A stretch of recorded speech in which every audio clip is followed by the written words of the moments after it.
This is the Relevant Podcast.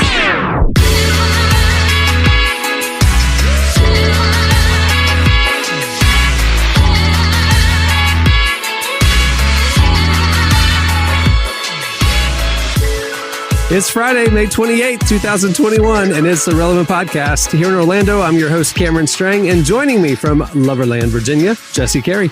Hello, hello. From Austin, Texas, podcaster, author, speaker, Jamie Ivey. Hey, guys. She just got out of a really long counseling session, so if it takes a while to ramp up, that's why. And from Nashville, Tennessee, artist, mogul, producer, Derek Miner. What up? Okay, now I have to set some context. Okay, so this is the May 28th episode. Y'all listening are hearing this on Friday, May 28th or soon thereafter. We are recording this a full week in advance. We do this one time a year because in a couple of days, Jesse, Derek, and I are flying to Wyoming where they have no internet. So not that the whole state has no internet. I was going to say, dang, the whole state don't got internet. They're off the grid. Wyoming has gone off the grid. The whole state. Hey, where y'all taking me, man? Hey, look, Wyoming's just sick of it. They don't want anything to do with what's happening on the internet these days. They pulled the plug on the whole state and everyone was cool with it. So if something big happened, in the next week, we don't know about it. Don't hold it against us. Okay, that's number one. Number two, right now, when y'all are hearing this, Derek will be at the tail end, going home of his first Wyoming experience. And Jesse, we have this weird kind of time travel thing going on where we can prepare him for something that he has now experienced. I think you should just give Derek a little taste of what future Derek will have gone through. You know what I'm saying? You're scared, Derek? Are you excited? No, I'm scared. I've never been in the woods with this many white people in my life. He literally asked me. He texted me the other day. No internet. He's like, should I bring my Jordans? And I'm like, no, man, you bring beaters. He's like, oh no. I'm like, man. And then y'all are so vague. Like, I'm like, what are we doing? We're just fishing. And I don't know. I'm like, see, man, it might be a seance or something, bro. We don't want to reveal what is involved in your initiation, but after the rituals. The Derek that will hear this podcast will know what we're talking about. Yeah. After the rituals are done and all the potions have been consumed, and the oath has been taken, you'll be a different man. No, 1 week from now, Derek, I'm picturing you're back, or I say 2 weeks from now, you've come back from Wyoming. And I see you in your house. You're wearing fly fishing waders, and you've just decided. I feel like you've made them. Yeah, but as like a fashion statement, like, everybody thought Jerry Lorenzo was crazy when he was, bringing back sweatpants and windbreakers. It'll never work. Derek's going to get a vision of the future, and he's going to go straight up streetwear waders. Okay, I don't see why this could not work in 2021. I'm ready, baby. I like it. You're going to have your own little streetwear spinoff at PacSun with the fly fishing. He's going to bring like urban trucker. That's going to be his thing. I'm with it. I'm with it. I need something new because are there going to be other black people there with him? Yes. Yes. Okay, good. Derek, Prop's coming. You're good. There's a few other friends. Yeah. So I just know Prop's coming, so that made me feel comfortable. Here's the thing: is like Prop got initiated a few years ago, and he keeps coming back. So that should tell you something, sign. Right? Good sign. Yeah. Nah, he's told me about it. He's like, bro, you got to come out on this trip. So this is the first time I was like, you know what? I've not been doing anything for a year and a half. You need to go. Get out. This is a good way to kick it off. This is good. Like you've got all this pent up experiences. You have a lack of experiences. We're going to do all the experiences in 4 days. Like we're just going to, yeah. See, Derek, here's the thing. Some people on these trips are experienced people. Some people are just sit back and do nothing. I'm a sit back and do nothing person. I tend to be a sit back and do nothing. I will go fishing. I made the first year I fished like, a bunch of days and I fished all day. The second year, Cameron and I pulled over our boats about 15 minutes into the fishing day. We did. And we all just kind of hung out on the beach, just hanging out, making fires all day. Dude, there have been I've almost started wildfires. We buy so many illegal fireworks that we make like we get tired of shooting them off, so we just make a big bonfire. we buy a bonfire. We like do a bonfire of fireworks, and things are just shooting out of it, and then we run and jump over it and stuff. This is not fun. It's a wild time. Derek, right now is not the Derek in a week. I'm telling you, May 28th, Derek is going to have some stories to tell that Derek wouldn't believe. I'm telling you. You're going to be at your house. You're going to take a break from binge watching Yellowstone, and then to do Wyoming things, which is like go out to the window and just kind of blankly stare out in the horizon and pontificate about the coming weather. Like that's what you do when you get home. I just don't see the point of jumping over a firework death pit. Like it just escalating the excitement level. like we're shooting them off. Oh, that's cool. Wyoming's off the grid now, and so it's sort of like who's going to know? You know, it's sort of the whole state is in like, you know, better to ask for forgiveness than permission. You know, right. They're going off the grid. No one's going to tell on you. You can do whatever you want out there because it's not going to find its way to the internet because there is no internet. What a lot of people don't know there's no internet. They didn't intentionally pull the plug. The governor did something, went offline. No one's been able to figure it out. Everyone's just like, you know what? We kind of like this life better, this no internet life. So we'll see. Well, we have a great show in store for you. Hopefully we all come back safe and sound and we'll have a show next week. But in case this is the last show we ever were able to make. Why? I'm just saying that we would be going out on a high note because we've got a great show in store. Okay. That's all I'm saying. You got to live every moment like it could be your last. That's Didn't true. you ever go to youth group and they're like, hey, you could be driving home and get hit. Where are you going, heaven or hell? Raise your hand, I mean, I lived my whole life like saying I want to get saved, you know, because this could be your last day. You never know. So in case this is our last day, because this ain't gonna be my last day, because I ain't jumping over no fire pit with no fireworks in it. Guys, if Derek does, please capture a photo for me and the internet and the world. Oh, Wyoming has you have to leave your phone and your cameras at the airport. They put them in a little basket. You pick it up when you leave. Wyoming is a don't ask, don't tell state. Well, like you can take a picture for me. Okay. I'm not going to tell nobody. No, we won't. They don't allow electronics in the entire state. You have to leave it at the airport. You're so full of it. Okay. I was there for a second. I thought you meant where you're going. No, okay. No. You don't even. They don't even have landlines up there. If you need to tell your neighbor something, you just shoot your shotgun in the air like 3 times. They're like, oh. The dinner's almost ready. 3 shots. Yeah. That's how we communicate. There's a 4th. No, there's a 4th. That means it's another hour. Okay, all good. Dinner's running late. That's right. Yeah. Like I said, we have a great show coming up later. Crowder is joining us. I was going to say who he is. Everybody knows Crowder. Like Crowder's, one of the biggest worship artists. Crowder, yeah. Crowder's Crowder. He doesn't even need a first name. You know what I mean? It's like Cher. He dropped that a long time ago. Yeah. He dropped that first name. Also, for our Quarterlife conversation, pastor and author Dr. Dharius Daniels, good friend, joins us. He brings us some tips about dating well and also breaking up well. Ooh. Breaking up well. Did he bring up Dominion dating? I just have to stay tuned to see. Jamie, I saw some marketing materials. No, but they brought us up. I saw some marketing materials, and they were very, very excited to have your implied endorsement. I saw that dating platform. I don't know if y'all know. A few weeks ago, we got into it about this Dominion dating website. It's problematic. To say the least, thesis of men who are looking for women that they can have dominion over, so they just stay in the home and all that kind of stuff. It's a dating site for that. And after we kind of went in on them for the whole podcast, they heard it. And as we kind of were aware that they were kind of sniffing around the internet for people saying stuff about them. And under their endorsements page, they pulled out of context quotes from the show. And Jamie Ivey says, I did a deep dive on Dominion dating. And like Jamie Ivey is like on their endorsements page. So it really looks like she's okay with it. I love it. It was crazy. I was like, what? I guess, But why did they pick Jamie, though? Because we all kind of dog because she's a woman. Yeah. She's a woman and she did a deep dive. Like, she's excited about it. I mean, that's all they need is to imply that women are excited about this. No, but and I know they're trying to be cheeky, right? Yeah. Like, and I don't totally fault them. But Jamie, look, you're a very well-known author. You're a speaker. Your name carries cachet, and they, even just as a joke, putting it on there. Were you kind of like, okay, let's not do that, or were you like, touche? It made me laugh. I was like, okay, I see what you're doing here. This is funny. Yeah. Really? Yeah.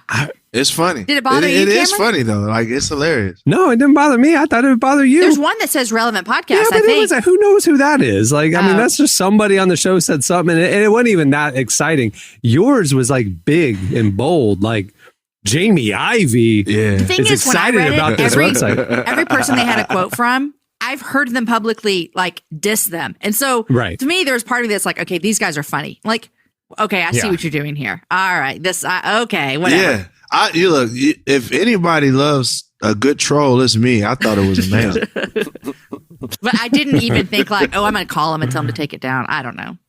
Yeah, it's like I disagree with the entire construct of their platform, but game respects game when it goes to trolling. So well done. We'll give it to you, Dominion Dating. Absolutely. They got it. Jesse, they got it. if they're hearing this right now, you just said that full sentence. What they would quote is game respects game, Jesse Carey. There you go. You know what I'm saying? Yep.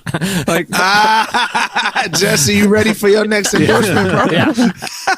you got to be careful how you put words together when people are going to selectively excerpt. You know what I'm saying? Oh, yeah. Oh, yeah. All right, well, we got Slices, Relevant Recommends, and at the end of the show, the miraculous return, the majestic return of What's Jesse Thinking.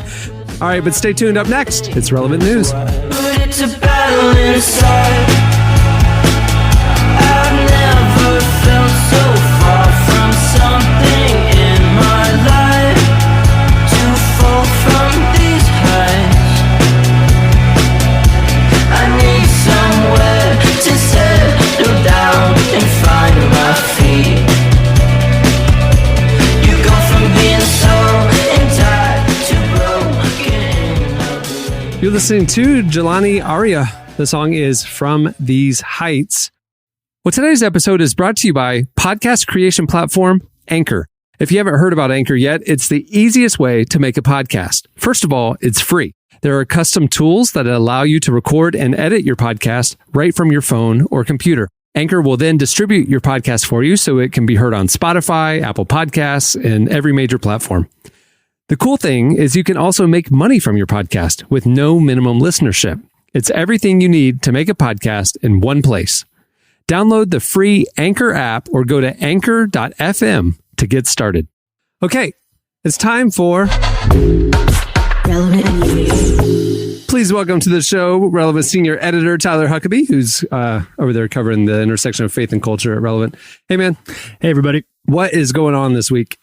Well, lots of things are going on, but we, Cameron, you and I were kind of talking about this, and it seems like we've done a pretty good job of covering the intersection of faith, but we have ignored, to the detriment of our readers, the culture side of the equation a lot lately. So we need to talk about a little bit of culture news, which there is a lot of, actually. And we're going to talk about a couple of new music releases that I think are, if they're not on your radar, they should be, and provide the relevant insights into how we're feeling about some of these releases.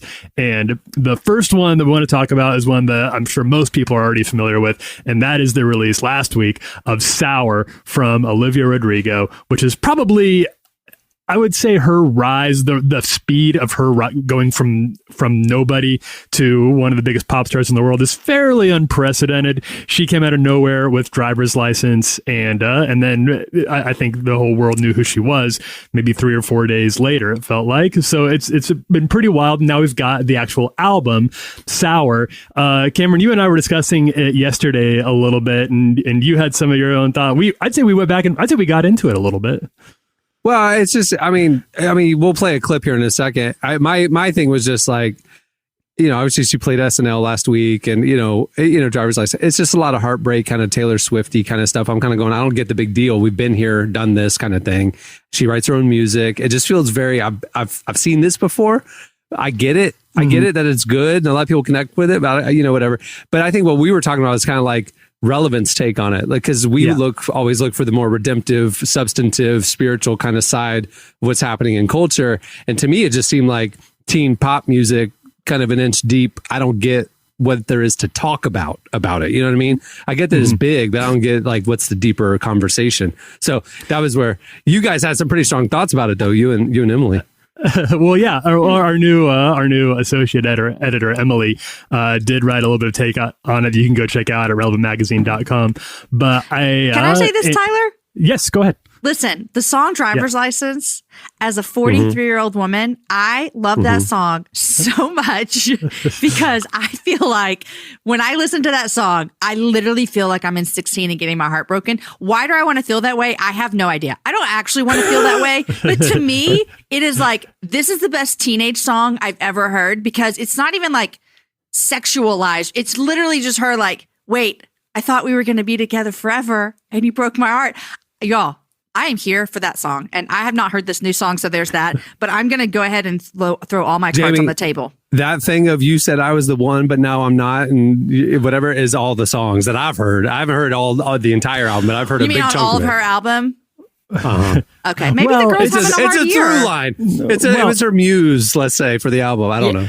Yeah, but okay. Here, Tyler, I'm interested on Tyler. I feel like you and I have a similar appreciation for a bygone era of music that I think in the Jimmy Eat World era for sure. Yeah, exactly. Where I feel like she is the ultimate example of that genre making a comeback, right? Where sort of a lot of her music would be almost indistinguishable of stuff that was coming out in the early 2000s when bands like Jimmy Eat World or Copeland or kind of matching Paramore. These very, you hear a lot of Paramore very much hard on your very much like hard on your sleeve confessional.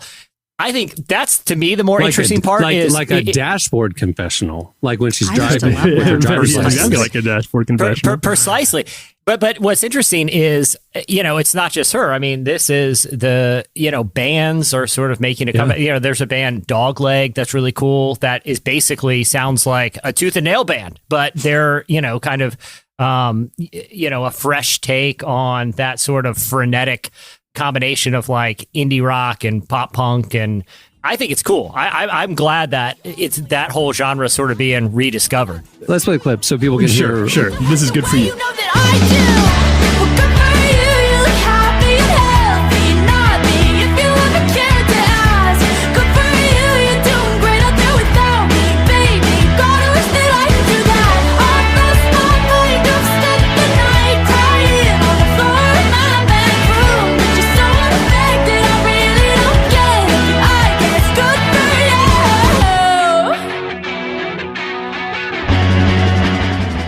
Very much Jimmy Eat World. So two things about this that I think are worth noting. The first one is, and I think I've beat this drum on Relevant before, but I'll do it again. I've said if you want to know the future of pop culture, you got to follow the teen girls, because the teen girls are the first. Teen girls are the first to the Beatles, first to the Rolling Stones, first to Destiny's Child, first to NSYNC. Teen girls know where music is going, and so I think that, and it always starts like this, right? You find somebody like a Taylor Swift, like a Billie Eilish more recently, or a Lorde, who has the raw talent to talk about what teen girls are going through in this case. And Sour is absolutely a heartbreak anthem. It's very much about one specific breakup, which kind of gets on that. If you want, you can read more about that in the Tiger Beat. That's not really the Relevant lane, but that's but it starts there, and somebody who has the ability to navigate those teenage hormones and emotions grows and develops over time with her young fans. And now we're in the era where Taylor Swift is talking about much more mature adult topics. Yeah. And I would not be surprised at all if 10 years from now, people are having that conversation about Olivia Rodrigo's new turn towards Grammy-winning songwriting situation. How old is she? She's 16. Oh my gosh. Yeah, she just got her driver's license. The song was literally, and then her boyfriend broke up with her. Yeah. Derek, you're an artist. What do you think? He's just sitting there like glazed over. Derek doesn't have nothing to say about 16-year-old Olivia. We out of my I have zero in common with Olivia. Derek, you've heard the song Driver's License? Never heard it. The bridge, Never is that the heard it. bridge, the part where it just is so good? Nah, y'all ain't got to cue it up. It's cool. Cameron, those lyrics, they get to my heart. I feel her poor broken heart of all of her dreams that she had as a 16-year-old girl are just shattered.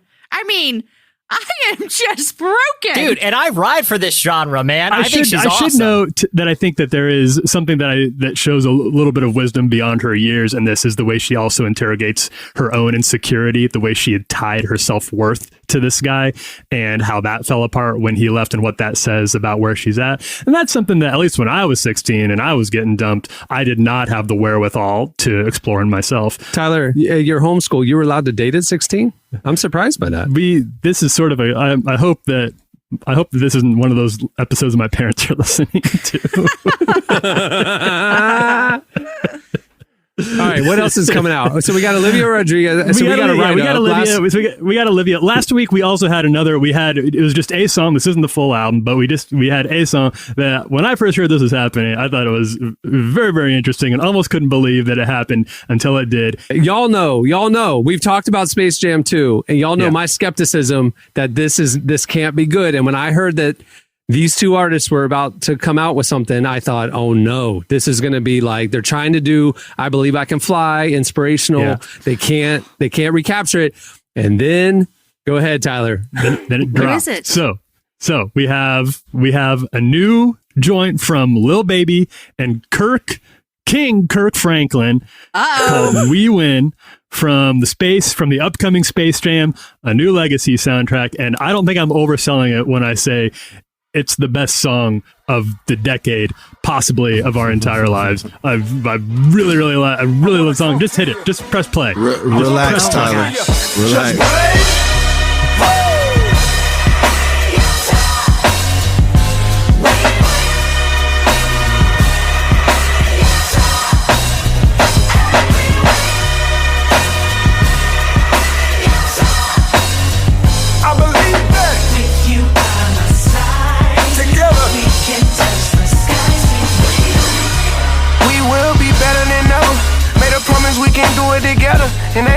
Just Blaze! It's my dog. Oh my gosh, I love it. Yes. Kirk has been psyching me up to face the day most of my life. I need Just Blaze. I need that every morning. Just Blaze, thank you. Every morning. Just Blaze. I need another 10-year run out of Just Blaze. Like Just Blaze changed hip hop in the 90s and in the early 2000s. Just Blaze changed hip hop in a way that I really, really hope that this is just the beginning and not just okay, guys, I'm gonna drop you this massive record and then come back. Like I need more Just Blaze beats. We need tell it context. Sure. Like, so what are some of the songs that Just Blaze did that if people don't know, like some of the hits? I mean, Just Blaze did a lot of Jay-Z stuff early on. He's done Fabulous's Breathe. Did a lot of like most of the Rockefeller era. That's Just Blaze. So all of the until Kanye, like the Jay-Z, Beanie Siegel, until Kanye came in. So that like he is a legendary producer, very slept on.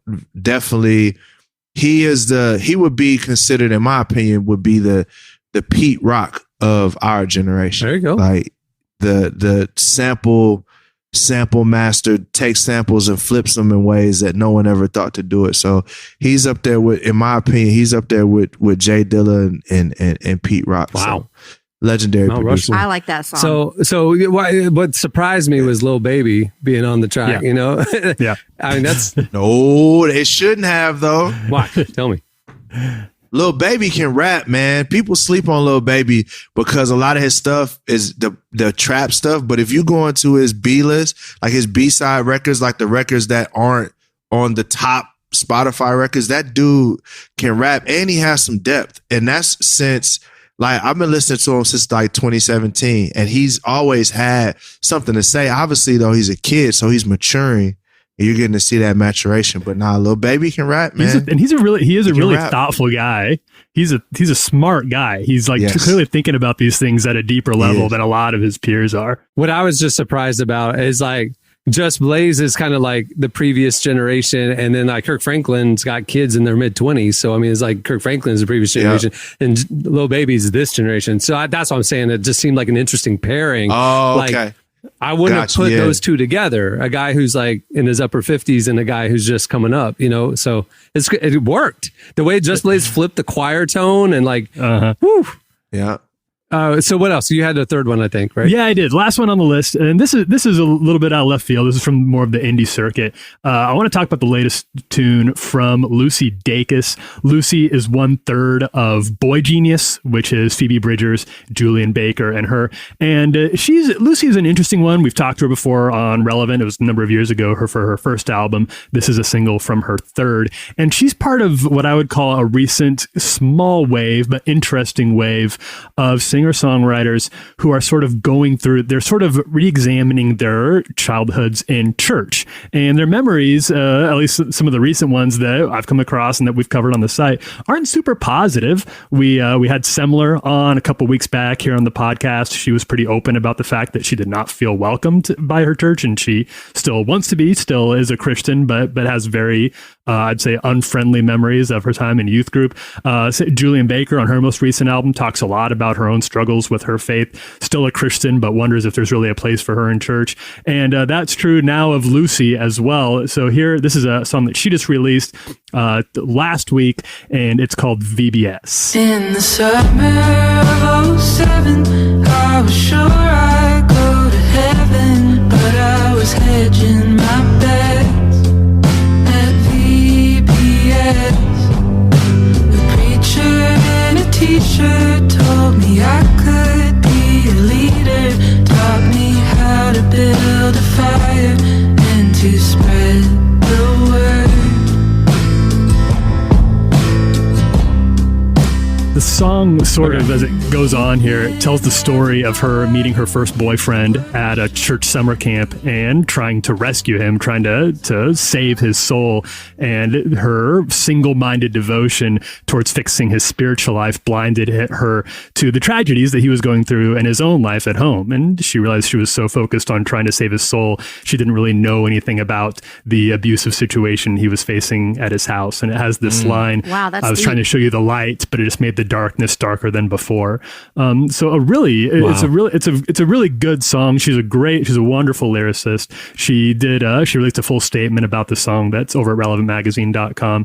And I think this is interesting as more people who came up through the youth group era of church come of age, and some of the skeletons in the youth group closet are going to be hung out on albums, kind of like Olivia Rodrigo talking about her bad boyfriend. Bad churches and bad pastors are also going to end up on blast here. And Emily pointed out, she said yesterday, this probably won't be played from church Sunday morning stage anytime soon, but maybe it should be. Maybe there's the sorts of things that we need to be playing more of in church to figure out where things have gone wrong. And the first step towards fixing a problem is acknowledging that there is one. All right, I got a question. So it seems like most of the people on this call are kind of around the same age, kind of the same upbringing.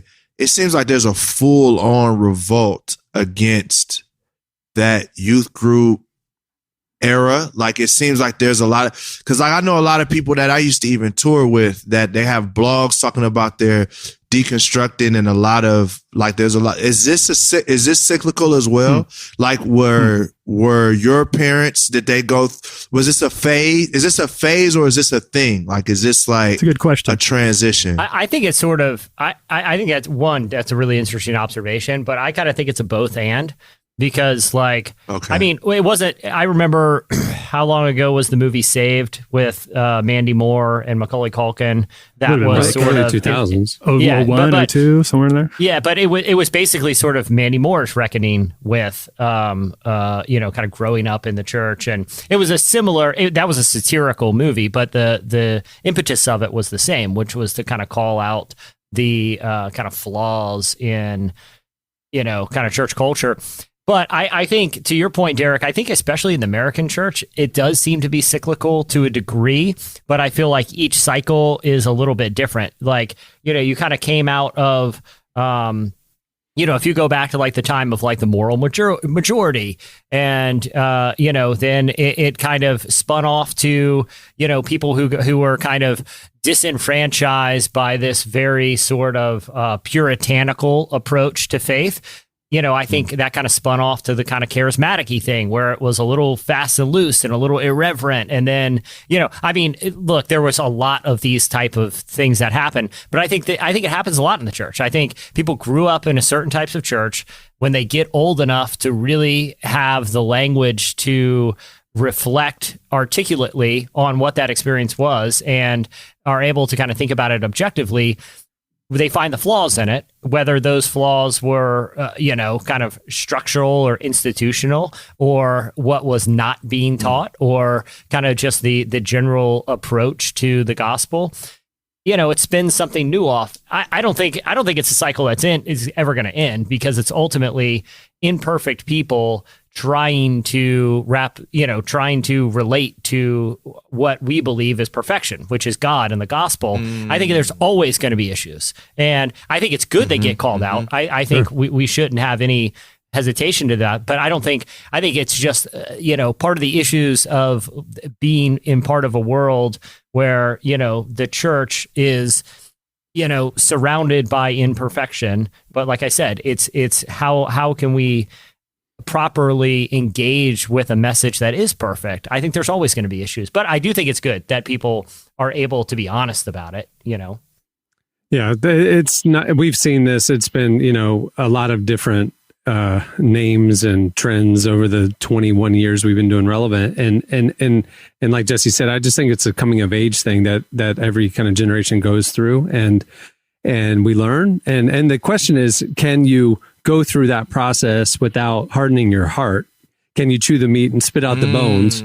We still love Jesus. We love the church, the Big C church. We're pro church, but we aren't going to blindly say, well, it's the man-made institution in America is perfect. We need to continually be striving for, change and be the change you want to see and all that. So for me, it's an optimistic opportunity to have a deeper faith, a more substantive faith, a more eyes open faith, and not just kind of you're thinking for yourself. That's a good thing ultimately. And, some people get so jaded that they walk away, and that's going to happen. But some people go, you know what? I was hurt by this, and I don't want that to happen after me. And I'm going to go back into the church. I'm going to serve, and I'm going to be part of the, a new direction, and I think that's an opportunity as well. So I think about it sometimes with parenting, because here, follow me for just a second. I have amazing parents, but still there are some things that I have to work through because of my parents, right?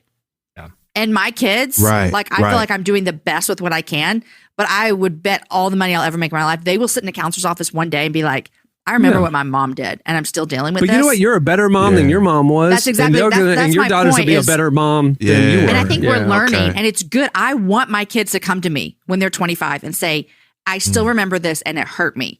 And I'll be like, I hate that. I am so sorry. I would never admit, so I think of that of we're broken people doing the best that we can with what we have. And sometimes that happens in the church as well. And it's sad and it's not right. And I agree. You call it out, you repent, you move forward. That's what I think about it. That's actually beautiful. Yeah, it is. So at the end of the day, at the end of that song, what you don't know, after she leaves VBS, she drives her car by her boyfriend's house and is sad that I'm sorry, I was trying to blend it back to summer camp romance is real as well. So she was tapping into some feelings as well. Church camp romance is a special thing, Church camp romance is its own. It's very strange. Did you notice though? Did you notice that she said they teach you how to build a fire and then spread the gospel? I was like, that's our Wyoming trips. We're going to teach you how to build a fire. One observation about church camp romances. You go through the entire cycle of a bad marriage in one camp, over infatuation, just going all in, you guys, jealousy, fighting. Well, first, did you isolate? You isolate all your other friends. You isolate all your other friends, and then all of a sudden you're just sick of each other, and you just have a nasty breakup. It is the movie Marriage Story over the course of a long weekend at the Triple R Ranch. I hated that movie so much.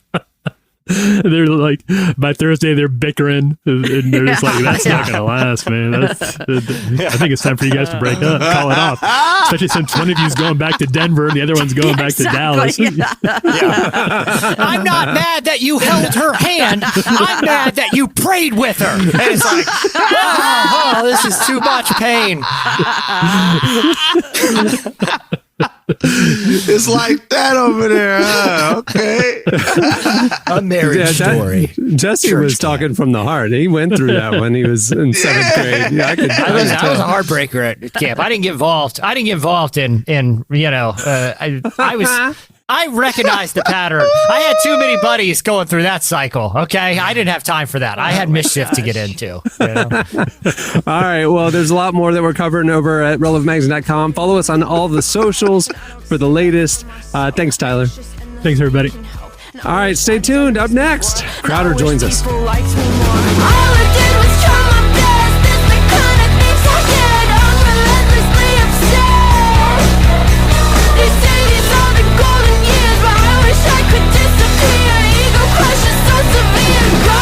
It's brutal out here.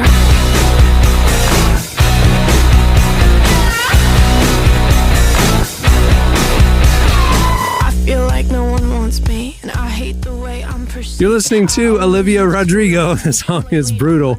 Look how timely that is. Well, our guest today needs no introduction. He's a Grammy-nominated worship artist. He's the author of numerous worship staples like I Am and Come As You Are. His most recent single, Good God Almighty, hit number 1 on Billboard's Christian charts, and his new single, Anchor, comes out today, ahead of next week's release of his new album, Milk and Honey. We sat down to talk to David Crowder about how he's continuing to chart new paths for singing to God, and how his idea of what worship looks like has evolved over the years. Here is part of our conversation with Crowder. Good God Almighty, I hope you'll find me praising your name no matter what comes. 'Cause I know where I'd be without your mercy. So I keep praising your name at the top of my lungs. Tell me, I've been excited about this, and I think it's because it's been really interesting for me as somebody who's been listening to you for a long time. I feel like I grew up with your music in a lot of ways. To sort of chart how your own sound and how you're both lyrically and musically, sort of the growth and evolution that you've had as an artist. And I'm wondering how you feel like you write music lyrically and sonically different now than you did when you were younger and when you were just starting out. What I've hoped to have done or tried to do is build on whatever skill set there was, early on, I would say we pressed record and had no business doing so. It's like, maybe go work on your skills before doing a recording. In fact, the first album that we ever, or the thing that we had done a live recording at our church. It was like just hit record on a Sunday morning, but we had it was like legit recording truck in the back. It was like professionally done. And, man, it took me like 2 or 3 years to find every one of those CDs and throw them away. I would go over to friends' houses and just steal them off of their CD. Are you serious? Absolutely. Yeah. No one knows about that because we had no business. So my point is I've been trying to build on, it's a learning process. And so I hope I've been learning along the way. so let it rain, let it pour. Lord, I need you more and more. Let it rain down on me. Every day, whatever you want, not my will, but yours, Lord. Let it rain down. My solo endeavor with Crowder, the first one was Neon Steeple, and the last one was I Know a Ghost. I Know a Ghost was pretty experimental for me as a creative or somebody making music. I wrote it all based on hip-hop tracks. I just got people to send me hip-hop tracks and then tried to write on top of them to see if it was possible. And it was. I felt like I had a great time doing it, and I thought this is super fun. I'm a little more into R&B now than I was then, so it's like it's got a little more R&B urban stuff to it and very choral. And what if we used everything I've learned so far and just tried to refine it? So I think that's was the editorial process as well, trying to make a more refined album that was helping me grow as a maker of the musics. And then we'll get a little more crazy as we go next couple records. As somebody who is still, for a lot of people, very associated with church music, when you're working on this stuff, and especially when you start to get more experimental, is it ever into your mind like they're not playing this one on Sunday morning? Like, is that a consideration you have to bring into the songwriting process? What happens in a lot of writing sessions is I'll come in and the writers who write all the time and write, all the songs that, my church is singing that you see on the, digital performer charts and the CCLI charts, like they're writing all the songs that the churches are singing. And I'm like, hey, I want to write with them because they write the church songs. And then I'll come in and they're like, oh, thank God Crowder's here. We can throw all the stuff that we think is too weird at him. Oh, interesting. like, they're never going to sing this in church. And they're like, I know, but you do those songs and nobody sings in church. I'm like, but I go to church. I want to sing my songs in church. And so it's been funny. I think I've carved out a spot where I've always viewed my role in a very utilitarian way. Like, I don't feel like, hey, I just want to write some crazy songs and get it out of my system. It feels like I'm pretty purposeful in what I'm trying to do. I want to say things in a different way at times. I also want to say things in a very universal way at times. And I would dare say I more often want and wish I were writing in a more universal way, but I'm made in the way I am, and so oftentimes it hits a little off center. In all his glory, as far as you can see, it's like every day is Sunday in the land of milk and honey.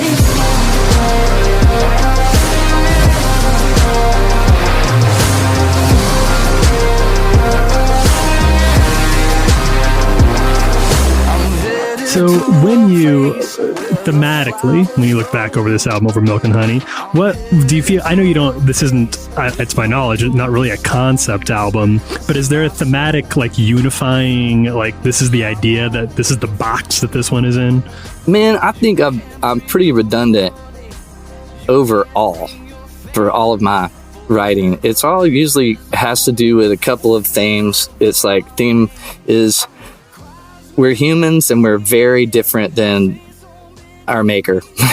Like, there's a great distance between the divine and his creation. There's a vast divide there. I sing about that a lot. And I also sing about the largeness of grace, the redemptiveness, that like the grace is it's too superfluous. It's too much, I think I sing about that a lot, that I know, I feel, and most of the people that I have gotten to know well in my journey with Jesus is we all feel like we're, there's that voice that says you're less than, you're not good enough. It's like what you've done renders you beyond redemption. And the thing that I want to sing over and over is that, no, that's not true. That voice is a lie. That's a lie. And there is this grace that's superfluous. It's more, it's exaggerated and luxurious, and it's beyond, and you didn't do anything for it, and you haven't gone too far, and there's forgiveness. And I think that theme is to me promise and promised land, and it's the land that's full of every good thing. I know that the Canaan thing is the analogy there for the milk and honey, but I think when you know that you're seen and known, that's the promise that we're singing about. If you're wandering in the darkness, come to Jesus and find your way. If you want freedom, need forgiveness, just come to Jesus. That was Crowder. Milk and Honey will release next week. Check it out. All right, stay tuned. Up next, it's Slices. Stop making it hurt. Say goodbye, you mean it. Stop turning on this hurt. Just say goodbye like you mean it. Say goodbye like you mean it. Mama's in the house tonight trying to You're listening to Bleachers. The song is Stop Making This Hurt. Okay, it's time for Slices. What do you have, Jesse? All right, so I have two, but they're related. It's a twofer. That's right, people. Backed by popular demand. I got some updates from everybody's favorite website, which is, I'm assuming, everyone just loves Facebook these days. Okay. I know it's the hot social media platform that all the kids are using to share their Olivia Rodrigo songs. No, but Facebook is trying to find its way out of its, kind of new like I saw a great tweet or so, I can't remember where I saw it, somewhere on the internet. They were like, boomers officially ruined Facebook. Like, Facebook is now just like a lot of people in our parents' generation posting misinformation about mask guidelines and just ranting about, federal policy that has no impact on their life. Like, that is 90% of Facebook right now. Like, people really upset about this gas pipeline hike. And I told you, if you voted the way you did, they'd hack our gas pipeline. Like, that is most just completely irrational ranting about contemporary issues is most of Facebook right now. Right. Well, Facebook wants to do something about that. So they have, they're launching a new feature. They're testing it right now to see if it'll kind of go into production.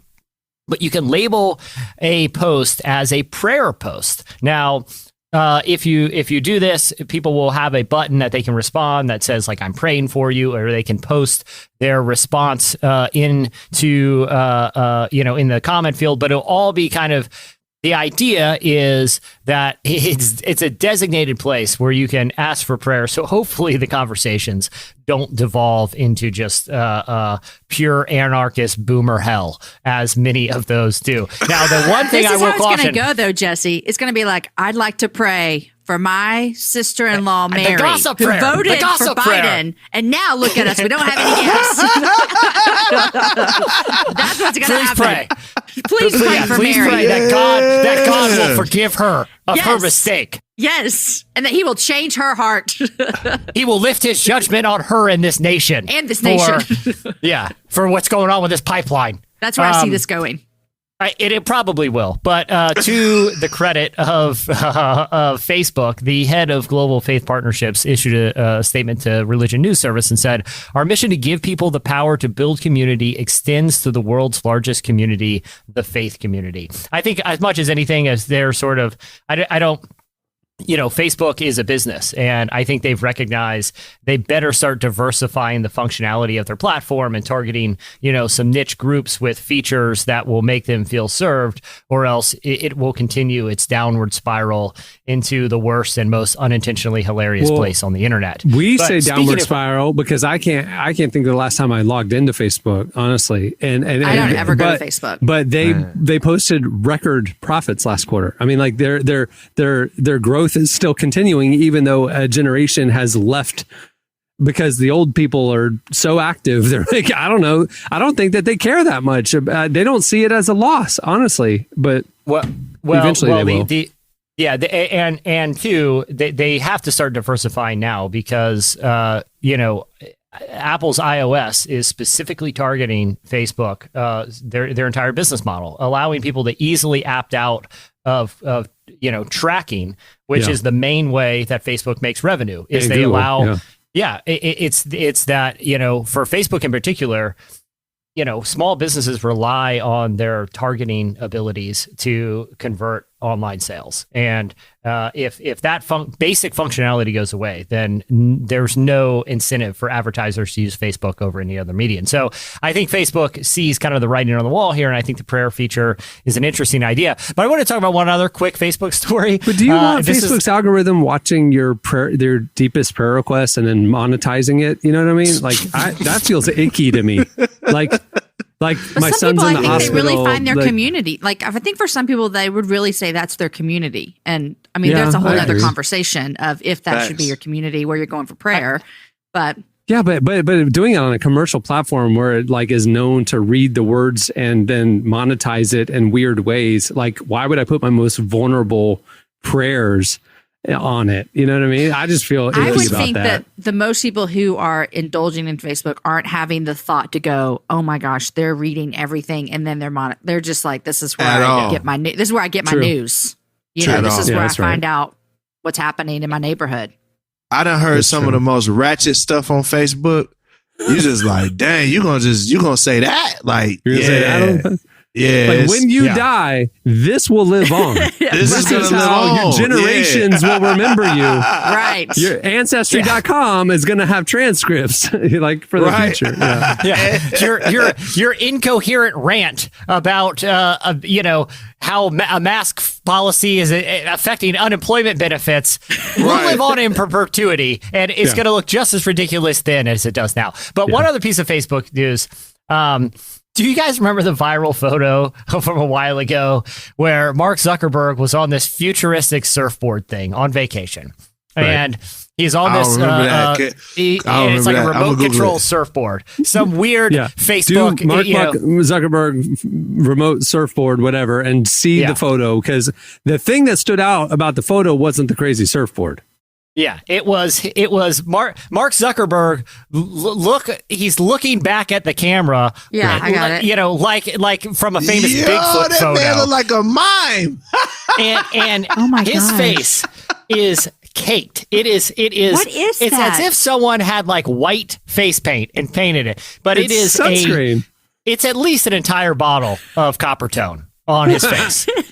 Remember that bullfrog sunscreen that you just put on your nose? That's what it looks like. So Mark Zuckerberg, poor guy. one of the Clown the thing. richest, weirdest guy in the world, was photographed with this white face paint on. Anyway, he was doing an interview recently with a tech outlet, and good for this interviewer, by the way. Good to have the gumption to be talking to one of the world's most powerful people and be like, "Hey, man, why do you wear so much sunscreen on your face?" Because that's what the interviewer asked him. Zuckerberg gave a shocking answer to me. Do you guys know why he did? I mean, look, his complexion is Safety pretty light. first? So, Is that what he's thinking? here's the explanation. Essentially, he didn't say it in these words, but this is the word I'm saying. He doubtfired himself.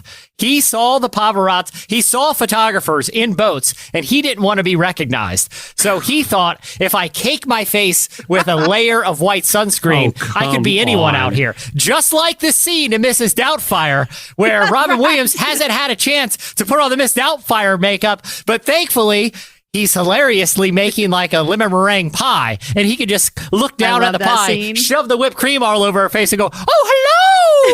That was what Mark Zuckerberg did. He saw photographers like on jet skis. He's like, "Give me the sunscreen," and he just like caked it on, and he looked at the photographers, just like, "Oh, hello! It's just me." You know, it was a brilliant. I get it, man. Poor guy.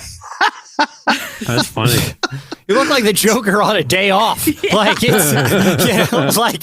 And that's so sad though. That man was like, man, I just want to enjoy surfing by myself. And then it I don't comes wanna out on be the internet bothered. looking like this.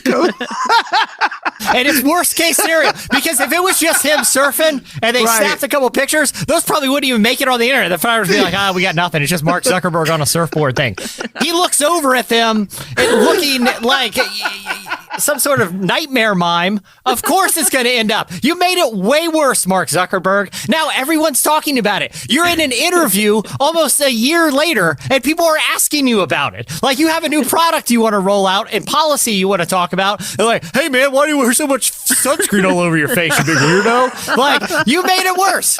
Don't doubtfire yourself, okay? Hey, Just it's a bad idea. Poor guy. That's funny. Poor guy. All right. What do you have, Derek? Chick-fil-A is running out of sauce.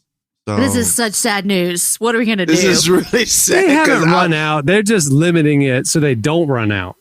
Well, Like that's they what I'm still saying. ask Like, you. I was there yesterday. But I'm saying normally, bro, like I might if we get a 10 count nugget, bro, I want 10 sauces. You know what I'm saying? Like, so That's a lot. Are you stashing some in your kitchen? He's doubt firing his nuggets. He's just full doubtfiring my saturation. nuggets. You know what I'm saying? Hey, I will say, I always try to get extra because then we save them, So that's why Come they're doing on, this, I man. guess. How many times now this rarely happens, but how many times have you got home, you got your Chick-fil-A, you know what I'm saying? I'm privy to the nuggets. You get home and you like, dang, I ran out of sauce. But you remember it. that they gave you that extra one last time. You went in the refrigerator, pull that joint out the refrigerator, and then boom, you back to bliss.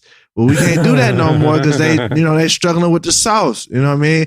You gotta have the sauce. You feel me? You got. Did I see they're selling their sauce in grocery stores? They are Walmart, Kroger, all over the country. You can get the big old jug of all their sauces. They need to just keep them. Derek, what's interesting, you said you go for the 10 sauces. So you basically every time you get nuggets, it's your own tour of Italy situation. Like, we'll sample it all. Tour of Italy, ladies and gentlemen. We're going to put a little Polynesian. Bam, little buffalo. You know what I'm saying? That's what we doing. We doing a tour of Italy with the sauces, man. I love Chick-fil-A sauce, man. I only use one of their sauces, and that's the Chick-fil-A sauce. I don't have taste buds for any of the others. Oh, you got to expand your horizons. Like, I'm telling you want to know the cheat code? The Chick-fil-A sauce with the nuggets, and then the honey mustard sauce with the fries. Oh. Game changer. No, don't. You don't need no ketchup. Ketchup so bland. Throw the honey mustard on the fries. Thank me later. You feel me? Can I give you a tip, Derek? Please. So when I get the nuggets, I ask for a side of pickles. And I put 2 pickles on the side of the nugget and then dip it in the Chick-fil-A sauce. It's like a pickle sandwich. But I love pickles and nuggets. So that's my tip. Next level. Okay, all right. What don't they brine it in like pickle juice or whatever, like the nugget or the chicken? I don't know, but that's what I heard. Some sort of thing. I like the texture aspect of that, Jamie. That sounds good. Yeah, it sounds great. Derek, it sounds amazing. Derek, being a 10 sauce kind of guy at Chick-fil-A, yes, sir. When you're at Subway, you tell them to run it through the garden.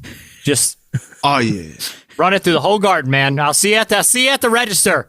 Cause they ain't gonna put about 2.5 slices of meat on there. You know what I'm saying? So you're gonna have to go ahead. 2 runs, the whole garden, up and back. It's very clear. My instructions are very clear. Yeah, if I don't care what it is. I mean, bell pepper. I want the whole deal. Listen, I'll eat it open face if I have to. If you can't get it closed, give me a fork and knife or a salad bowl. Okay. Same thing with Slim and Huskies in Nashville. Slim and Huskies is like a make your own pizza. Oh, I'm running it up.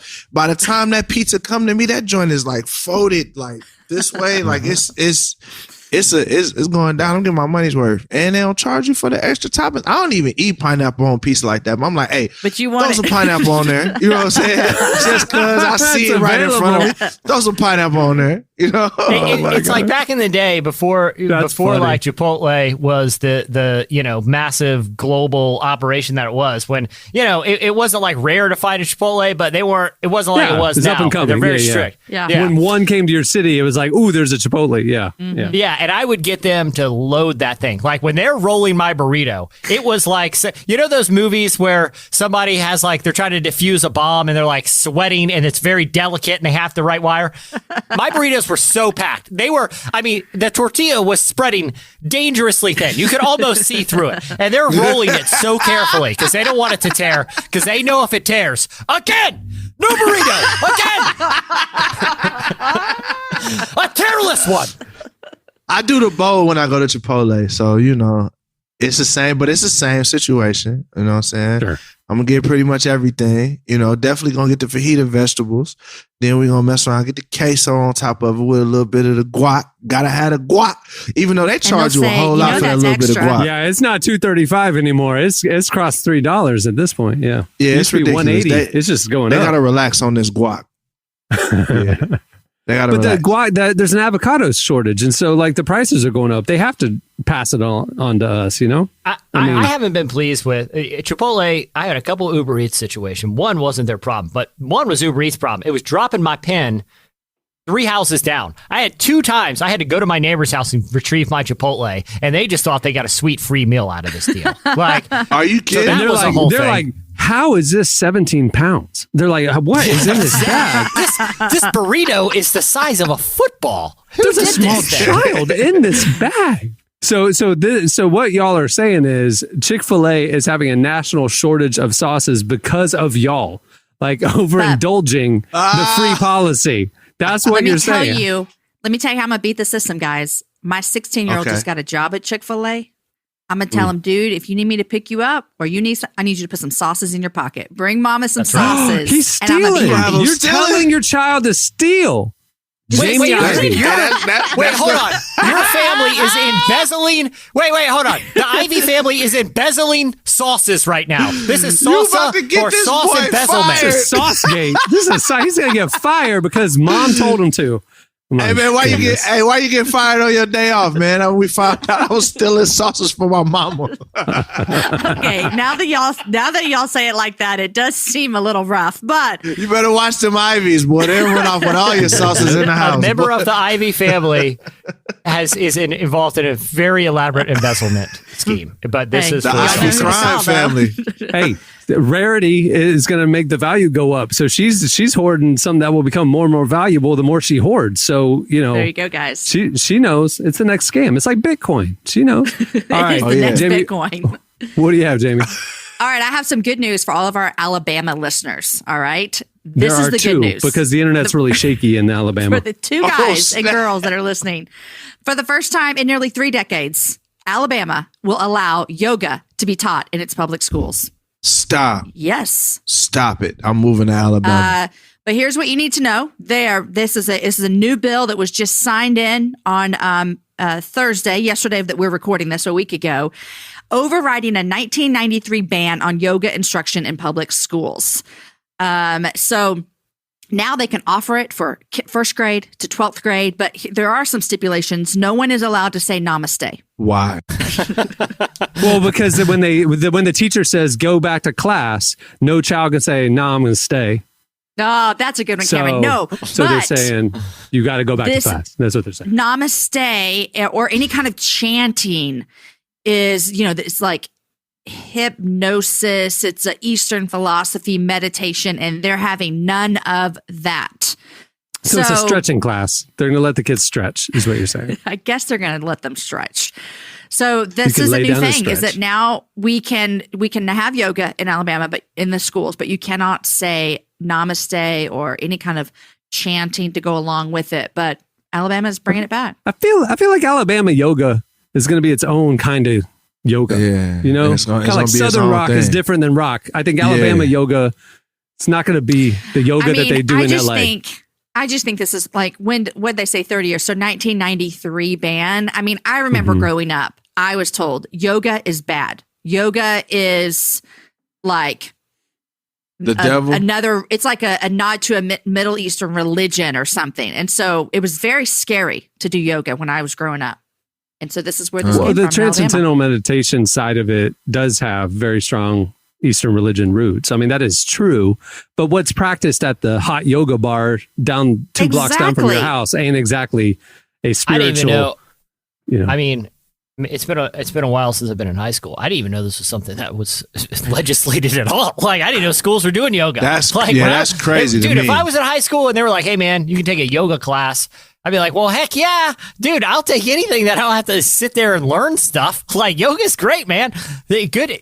I didn't even know that was a thing that was being debated about being taught in high school. I didn't have any cool classes. I didn't either, like that. but I do remember feeling like this is a really bad thing, and if you participate in this, you're basically like participating in Satan worship, is what it felt like. It's like playing with the Ouija board. It's opening up your spirit. It's all in the same bucket. But a lot of that, like, I've got to relitigate it just as like an adult, like of what people that, no one I knew growing up, had really any informed knowledge about Hinduism, about the roots of yoga, or but they would tell me things that were like, well, listen, it's very dangerous to do meditation because if you clear everything out, you don't know what can get in. And as like a 13-year-old, you're like, drug. Yeah. It's like, oh, well, that makes sense. And then as an adult, it's like, that makes zero sense at all. Where's that in the Bible? Right. That if you empty your head, demons will just run in the empty space. Like, that is preposterous. And like, the whole it's grounded in nothing but fear and meditate. Yeah. We're to meditate on the law day and night. We're to meditate, and so it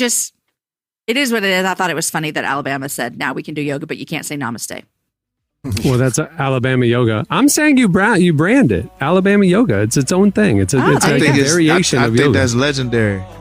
Let's do it. Alabama yoga. All right, that'll do it for Slices. Stay tuned. Up next, Dharius Daniels joins us for the Quarterlife conversation. Yeah, one day will the sky might fall.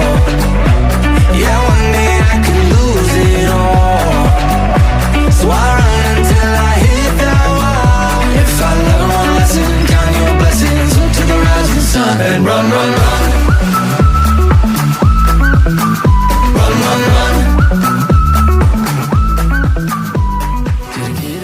You're listening to One Republic. The song is Run.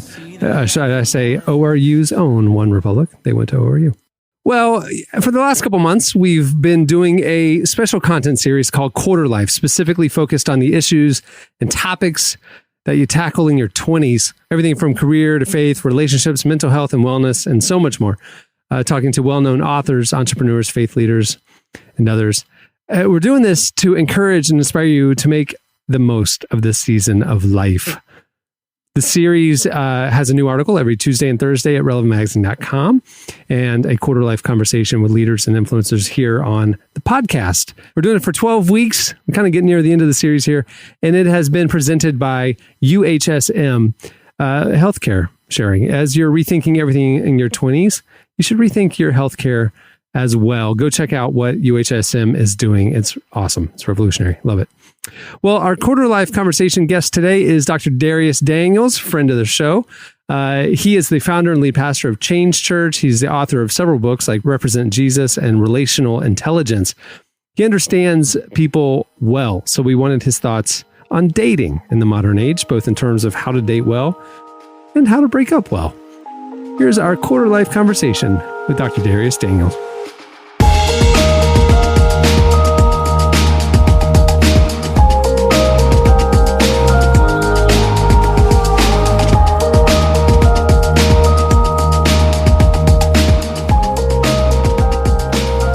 When you look at the landscape of the sort of common mistakes you see young people making in their dating lives, relationship lives today, are there any sort of common themes that you see an extra amount of in our culture? I think there are a few things that come to mind. I want to say, I think like every generation, you'll see patterns and trends. And I think it's probably a tendency of some generations to almost like assess another generation's pattern or trend and feel like it's worse. So I don't think that's the, back in my day, we didn't do it like that. It's like, kind of, like it's almost like when my parents used to say stuff to me about like some of the R&B music I listened to growing up. My rebuttal would kind of be like, but yeah, like didn't Marvin Gaye sing about sexual healing? Like it's the same thing. Yeah. So this is like one of the things that I would say is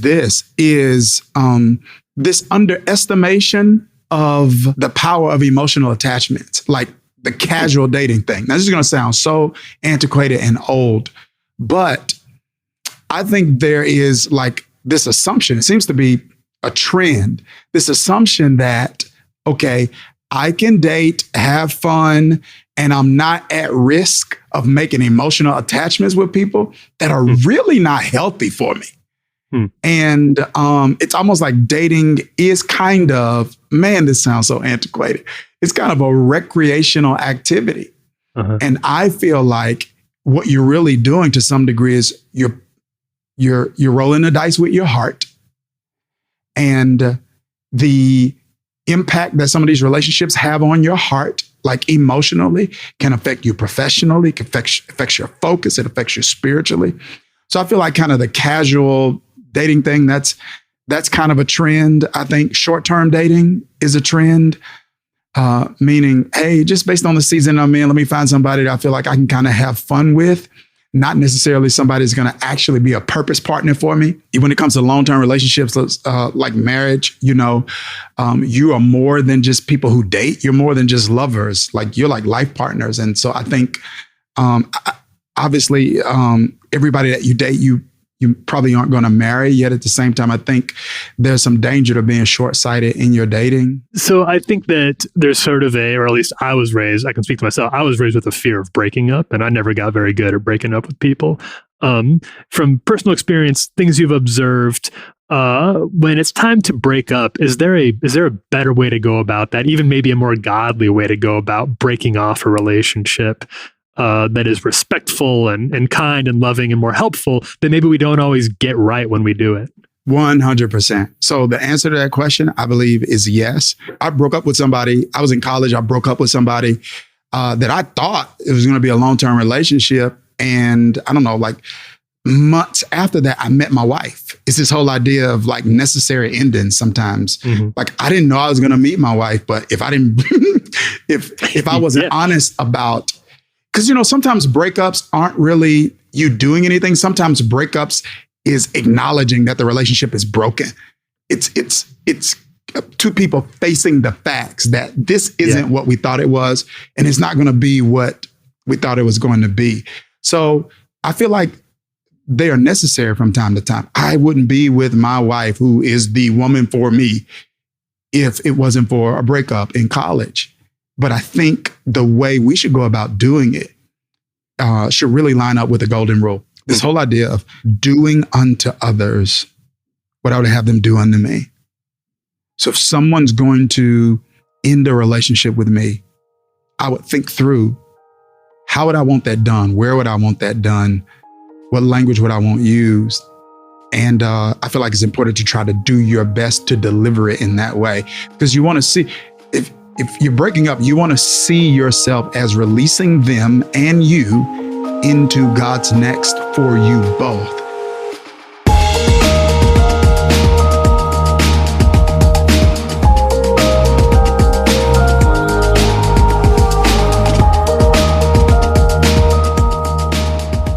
That was Dr. Dharius Daniels. For more of that conversation, go check out the Quarterlife section at relevantmagazine.com, presented by UHSM. Also, you can follow Dharius on Twitter at Dharius Daniels, and, well, actually all the platforms. He's very prolific. All right, stay tuned. Up next, it's a very special What's Jesse Thinking?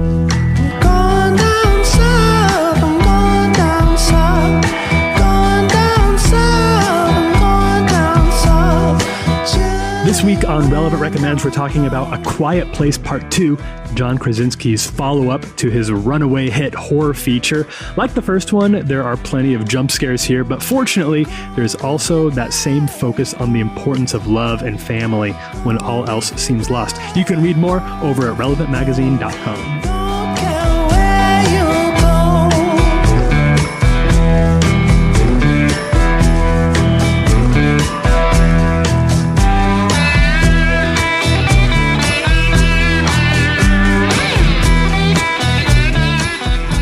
You're listening to the Black Keys. The song is Going Down South. Man, I like the Black Keys. That was a good era.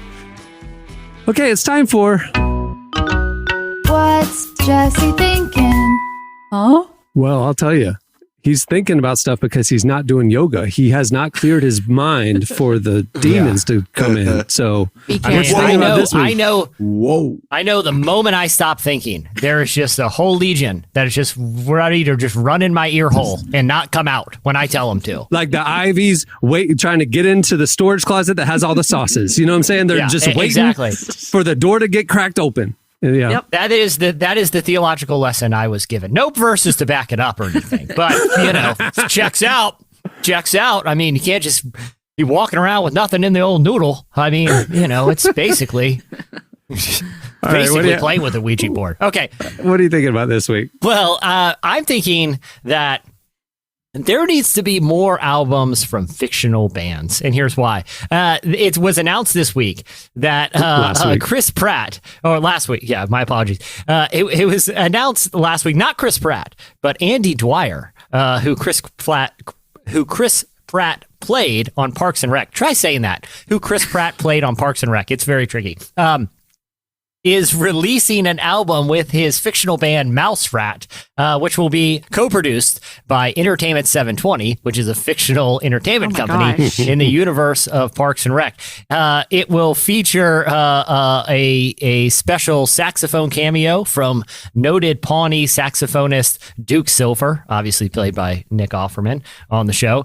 Perd Hapley will make an appearance on the album. It's 14 songs that include, obviously, the hit 5,000 Candles in the Wind, Bye Bye Little Sebastian. But there are actually 14 Mouse Rat songs that are being released on this album.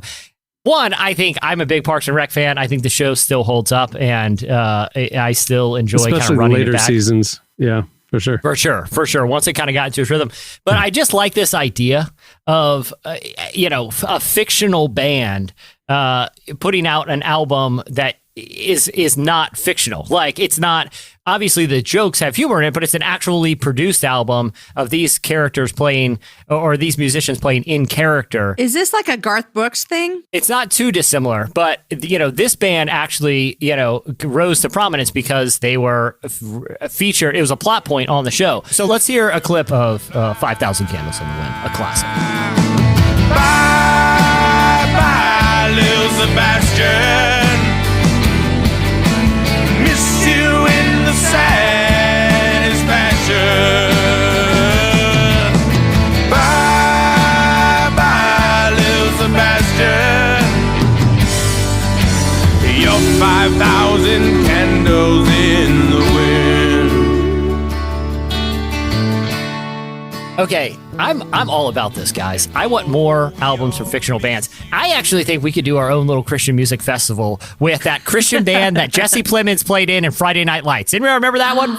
Yes. Do Christian I? Because band- Friday Night Okay. Lights, yes. Okay, how about Faith Plus One, Cartman's band from South Park? Hey, Clark, play a clip of their fake parody worship song. I love you, Jesus. I want you to walk with me. I take good care of your baby. Call you my baby, baby. You died for my sins, and you know that I would die for you. Faith Plus One, South Cartman, make your worship album. I will listen to it. Feel very badly after, but I will laugh probably. So. Faith Plus One, was that his band's name? I didn't remember that. Yeah. I didn't know. Wait, Cartman did a Christian band on South Park? Yeah. I don't remember that episode. It was an episode where they were kind of making fun of like the Christian music industry, and he wrote a song. Here, let me pull up his lyrics real quick. Cartman basically uses sort of Mad Lib style to write the #1 Christian song in the world. I love you, Jesus. I want you to walk with me. I'll take good care of you. Yeah, baby. Call you my baby, baby. You died for my sins, and you know that I would die for you, right? Like, he's basically writing a love song and just put Jesus all in it, and it becomes the #1 song in the country. And that was like the whole episode of South Park. So I would probably listen to that whole album. Yeah. Shout out Cartman. Okay, a couple other ones that I think we need to see. Scrantonicity and Scrantonicity 2. If Kevin Malone, the guy who played Kevin from The Office released an album of Police cover songs, who's not listening to that at least once, with it. just for the fun of it? I'm with it. Okay. Yeah. All right. How about this one? This one's very close to me personally, but it's Jesse and the Rippers, which is John Stamos' band from Full House. You're telling me that if John Stamos put out a glam rock album, it would be the talk of the internet for at least a couple of days. It wasn't glam rock. He was infatuated with Elvis, so it was kind of like oldies rock. Remember, in the 90s, he was infatuated with 60s Elvis stuff, so it was kind of that. I don't know, but go ahead. Cam said I'll pass. I'll pass on that one. I'm with you on the other ones. Scrantonicity too. I love. All right, Drive Shaft. Remember the band from Lost? Remember one of the guys from Lost that was in the plane crash was in a band? That was like his whole story. Lord of the Rings. Yeah. Yes. Yeah, exactly. They had that one song, You All Everybody. I never saw one Lost episode. Does Lost still stand up in y'all's opinions? I liked it. I haven't rewatched it. And I also think it's one of those, like, you can't watch The Sixth Sense anymore because and so it just doesn't have the same. And now that we know how it ends and how poorly it ends, it's just kind of like, and so many things are unanswered. You're going to see all these things happen that just they forgot about. And it's just like, we were all wrapped up in it every week talking about it, dissecting it. And then they just, in hindsight, like they didn't even know what they were doing. Like it wasn't even as thoughtful as we thought it was. So what was they got lost on the island. They couldn't get off the island. And then there was smoke monsters. Like 87 years. Yeah. There was like the others and there was smoke monsters. And then all of a sudden, like time portals start opening up and you're just kind of going, what's going on? Anyway. It's weird. Oh, okay. So it just devolved into stupidity. It just got weirder and weirder. And, So what's Jesse thinking about Lost? Yeah. And fictional bands. So there we go. And fictional bands. All right. Well, that'll do it for What's Jesse thinking? Oh? Well, before we wrap things up, I want to mention a couple things. I mentioned Quarterlife earlier. When you're over at the Quarterlife section at relevantmagazine.com or reading a Quarterlife article, make sure to grab our new free ebook, the Quarterlife Handbook. It's a free download featuring amazing insight, practical advice from leaders like Shauna Niequist, Christine Kane, Scott Harrison, so many others.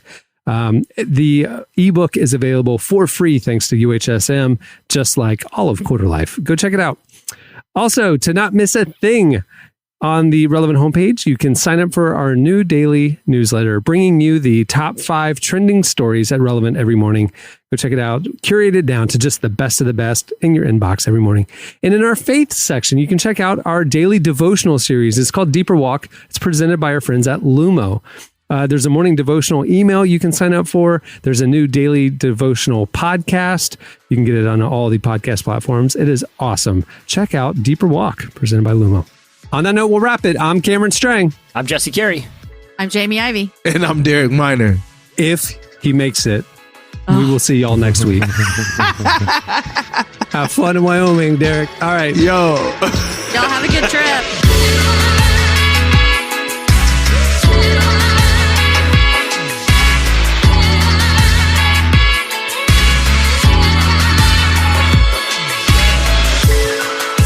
Thanks for listening to the Relevant Podcast. Check out our features, interviews, and news updates every day at relevantmagazine.com. And make sure to follow Relevant on Facebook, Twitter, and Instagram for the latest. For more great podcasts, browse the shows on the Relevant Podcast Network, which you can find at our site. And while you're there, don't miss the all-new era of Relevant Magazine. A new issue releases every other month at relevantmagazine.com.